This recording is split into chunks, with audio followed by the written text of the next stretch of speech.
എന്താണ് ഇസ്ലാം എന്ന് പറഞ്ഞാല്? എന്താണ് ഇസ്ലാം? ലോകത്തിലെ ഏറ്റവും വർഗീയതയില്ലാത്ത വിശ്വാസമാണ് ഇസ്ലാം നിങ്ങളോട് പറയുന്നത്. ശ്രീബുദ്ധനെ ആരാധിക്കണമെന്നല്ല പറഞ്ഞത്, ഏതെങ്കിലും മനുഷ്യനെ ആരാധിക്കണമെന്നല്ല, ഏതെങ്കിലും മനുഷ്യന്റെ രൂപത്തിലേക്ക് ഭൂമിയിൽ അവതരിക്കേണ്ടി വന്ന, അവതാരങ്ങളെ ജനിപ്പിക്കേണ്ടി വന്ന ഗതികെട്ട ദൈവത്തെയല്ല നിങ്ങൾ ആരാധിക്കുന്നത്.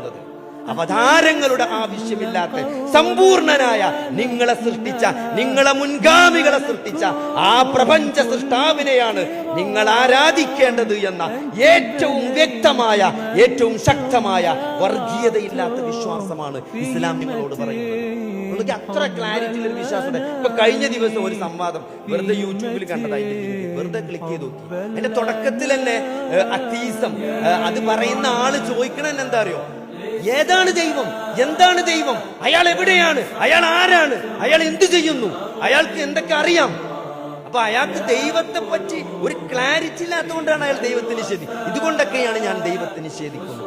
സഹോദരങ്ങളെ, ഒരു വിശ്വാസിയെ സംബന്ധിച്ചിടത്തോളം ഏറ്റവും ക്ലാരിറ്റിയാണ് അള്ളാഹു ആരാണ്. അല്ലാഹു ആരാണ്? ഖുൽ ഹുവല്ലാഹു അഹദ് അല്ലാഹു സമദ് ലം യലിദ് വലം യൂലദ്. അയാളിങ്ങനെ പരിഹസിച്ച് ചോദിക്കുന്നുണ്ട്, നിങ്ങളുടെ അല്ലാഹു മെയിൽ ആണോ, ഫീമെയിൽ ആണോ, ട്രാൻസ്ജെൻഡർ ആണോ, ട്രാൻസ്സെക്ഷൻ ആണോ എന്ന് ചോദിക്കണേ. നിങ്ങളുടെ അള്ളാന്റെ സെക്സ് എന്താണ്? എത്ര ക്ലാരിറ്റിയാണ് സഹോദരങ്ങളെ അല്ലാഹു ആരാണ് എന്നതിനെ പറ്റി. അല്ലാഹുവിന്റെ നാമഗുണവിശേഷണങ്ങളിലൂടെ നിങ്ങൾ അല്ലാഹുവിനെ അറിഞ്ഞിട്ടുണ്ടെങ്കിൽ ഈ സഹോദരങ്ങളെ ഈ ചോദ്യത്തിനൊക്കെ ഉത്തരണ്ട്.